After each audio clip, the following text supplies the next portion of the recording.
Hey, I'd like to welcome you to another episode of Las Vegas Live. I'm your host, Adam Torres, and each and every week we bring you the best of what to do in Las Vegas. This episode is sponsored by VegasNearMe.com. Check out Vegas Near Me to get your tickets, to book your hotels, to book your travel. Go to VegasNearMe.com to see what's going on in Las Vegas. All right, let's get into what's new in Vegas. Cyndi Lauper's first Las Vegas residency opens Friday. This is a career milestone 40 years in the making. Cyndi Lauper has had one of the most decorated careers in pop music history and has never had a Las Vegas residency. That changes this Friday. Cyndi Lauper Live in Las Vegas opens April 24th at the Colosseum at Caesars Palace, and the premiere is genuinely historic.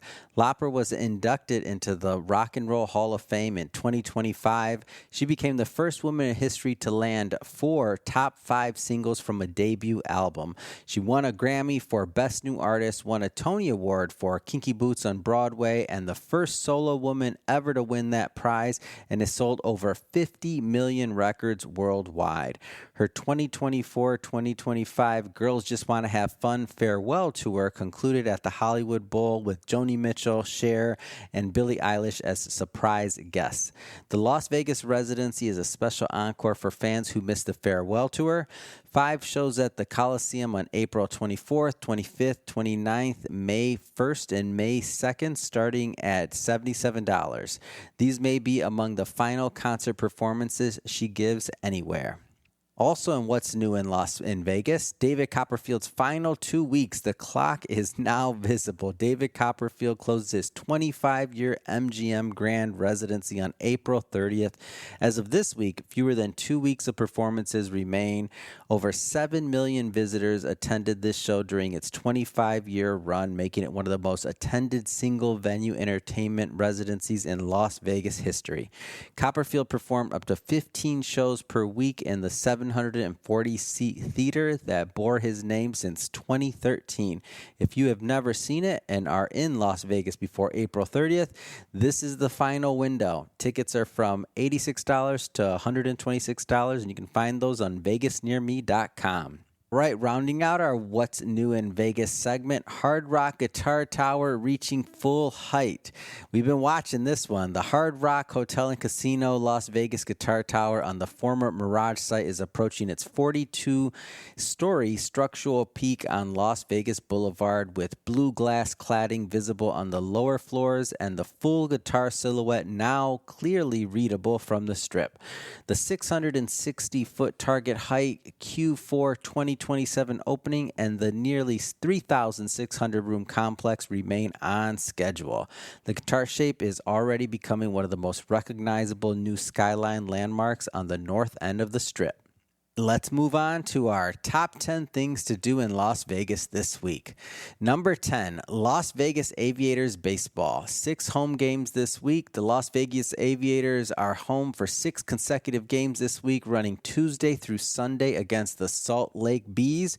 6 home games in 6 days is an unusual stretch that gives visitors maximum scheduling flexibility. Almost any itinerary this week has a night or afternoon that fits a ballpark trip.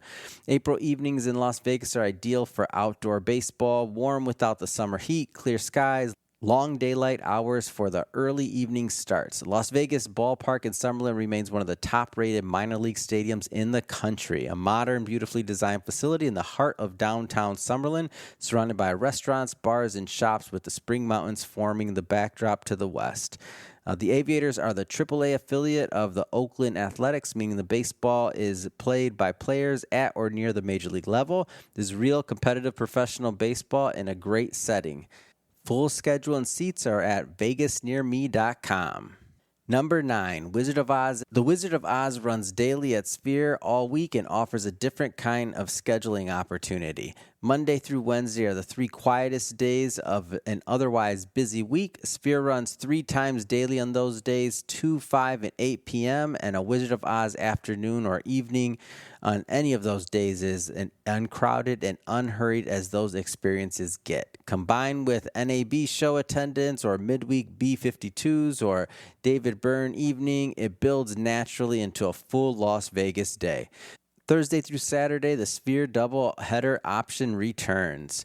And current prices are $134 per ticket. VegasNearMe.com has all the show times and current pricing confirmed before building an itinerary around a specific showing. Number 8, Cazzu. Cazzu performs her tour at Dolby Live on Saturday night. The Argentine artist born Julieta Emilia Caño is widely credited with pioneering the fusion of trap and reggaeton with Argentine urban music influences. A sound that has generated billions of streams across Latin America made her one of the most distinct artists in the current wave of Latin urban music. The energy that Cazzu brings to arena-level shows throughout Latin America, delivered at Dolby Live, one of the finest mid-sized concert rooms in Las Vegas. The venue, formerly known as Park Theater, delivers exceptional acoustics and sight lines throughout, with the Park MGM property providing excellent dining and bar options around the show. At $46, this is also the best priced major concert on the board this week by a wide margin. One night only, Saturday, April 25th at 8 p.m., and tickets start at $46. Number 7, NAB Show 2026. The National Association of Broadcasters annual convention takes over the Las Vegas Convention Center this week with over 55,000 professionals from more than 160 countries. This is the largest annual gathering of the global media, broadcasting, and entertainment technology industry anywhere on Earth. Over 1,100 exhibitors fill the convention center 3 halls, presenting the full spectrum of what the media industry is building: AI-driven production tools, live broadcast technology, cloud and streaming infrastructure, XR and immersive media, content monetization platforms, and the emerging tools reshaping how stories are created, distributed, and consumed. For the Vegas Near Me listeners who work in media, broadcasting, film, digital content, or any adjacent technology field, this is the event that draws your peers and competitors to Las Vegas, specifically in this week. The Creator Lab has a significantly expanded presence in 2026 with a dedicated sports summit open to all attendees for the first time, plus full sessions of AI, creator economics, and the emerging $500 billion creator economy. For everyone else, knowing that 55,000 industry professionals are in the city Monday through Wednesday is useful context for planning. Restaurants near the convention center and Strip will be at full capacity. Show floor access starts at $25, and VegasNearMe.com has the NAB show listed with registration details. Number 6, the B-52s 4 nights at the Venetian Theater. The B-52s play 4 nights at the Venetian this week, Wednesday through Saturday. The B-52s have been performing their irresistibly danceable, endlessly quotable party rock for over 55 years, and the reason their show still works so completely is simple. The music was designed from the beginning to produce a specific physical response in an audience. You move, you sing along, you cannot help it. Rock Lobster, Love Shack, Rome, Planet Claire, Private Idaho. The catalog is a collection of songs that a significant percentage of any Las Vegas audience will recognize immediately and respond to without being asked. Wednesday and Thursday nights are the ideal B-52 nights this week.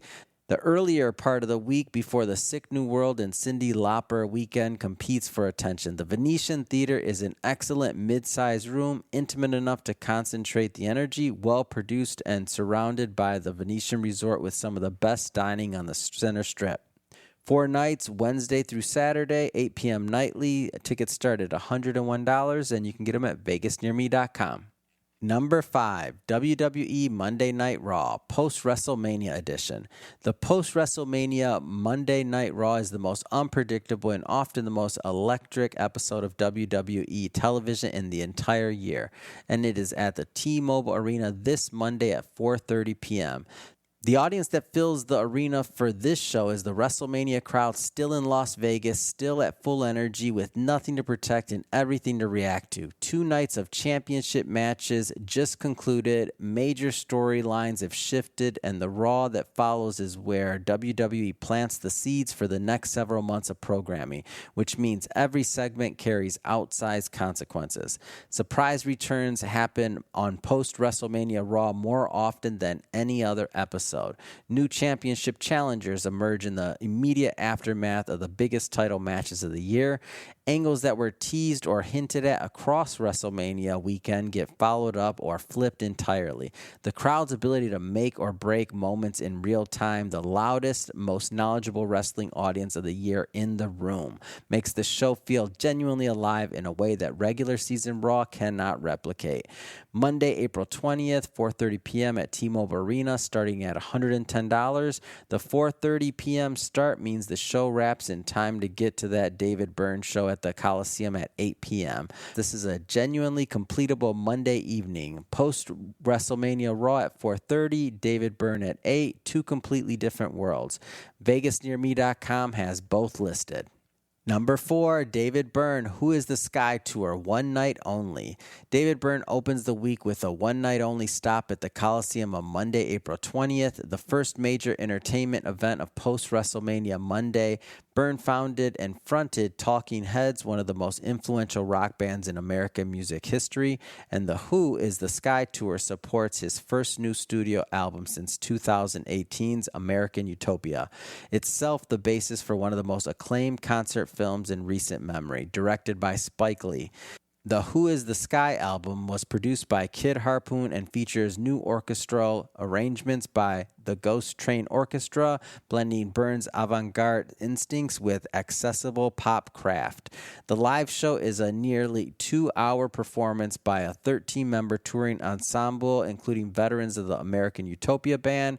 Set lists from the current tour have mixed new album material with Talking Heads classics. Once in a Lifetime, Burning Down the House, This Must Be the Place, Psycho Killer, and She Was, alongside unexpected cover new songs. Byrne's productions have always been noted for the physical dynamism of an ensemble and the integration of movement and visual art with performance in ways that separate his shows from conventional rock concerts. One night only, Monday, April 20th, 8 p.m. from $108. Number 3, Phish at Sphere, Weekend 2, nights 4, 5, and 6. Phish returns to Sphere this Thursday for the second of their 3 weekends in the 2026 residency. The first 3 shows last week established the visual and musical world for the run. Weekend 2 is where the residency deepens. The set list becomes more adventurous. The improvisational threads from earlier shows get revisited and extended, and the Sphere visual environments evolve to respond to what has already been played. For the dedicated Phish community, nights 4 through 6 are often the most sought after of the 3-weekend run. The core fact remains the same and bears repeating. Phish has played over 2,000 concerts without ever repeating a set list. Every show in this residency is genuinely different from every other. The Sphere visual environment, animations modified and executed in real time alongside the improvisation means Thursday night is a singular event that will never happen again in exactly that form. The 160,000 square foot LED environment and the 167,000 speaker sound system are the physical facts of Sphere. Phish's improvisational approach is what makes those facts feel alive rather than pre-programmed. 3 nights, Thursday, April 23rd, Friday, April 24th, and Saturday, April 25th, all at 8 p.m., starting at $133. Friday and Saturday overlap with Cyndi Lauper at the Colosseum at 8 p.m. simultaneously. Both are extraordinary. Vegas Near Me has all 3 Phish nights and the Cyndi Lauper dates side by side. Number 2, Sick New World Festival, System of a Down, Korn, and more. Sick New World returns to the Las Vegas Festival grounds on Saturday for a one-day, 13-hour heavy music festival headlined by System of a Down and Korn, 2 of the most significant bands in the history of nu metal and alternative rock on the same bill for one day. The supporting lineup is extraordinary. Bring Me the Horizon, Evanescence, Marilyn Manson, Cypress Hill, AFI, Knocked Loose, and dozens more across multiple stages running from 11 a.m. straight through midnight. This is one of the most densely stacked single-day rock festival bills assembled anywhere in 2026. Sick New World has established itself in just a few years as the defining annual gathering for the nu metal and alternative heavy metal music community. The 2023 inaugural event was widely praised. The 2024 edition sold out. The 2025 edition was canceled due to circumstances beyond the organizers' control, which means that the 2026 return carries the energy of an audience that waited an extra year for this.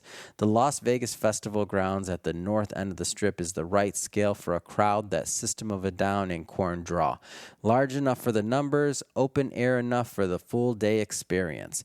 General admission starts at $482, reflecting the headliner caliber and the all-day format. Doors are 11 a.m., final set past midnight. For anyone who grew up with Toxicity, Korn's self-titled debut, Fallen, or any of the albums that defined the late 90s and early 2000s heavy music era, this is a pilgrimage event.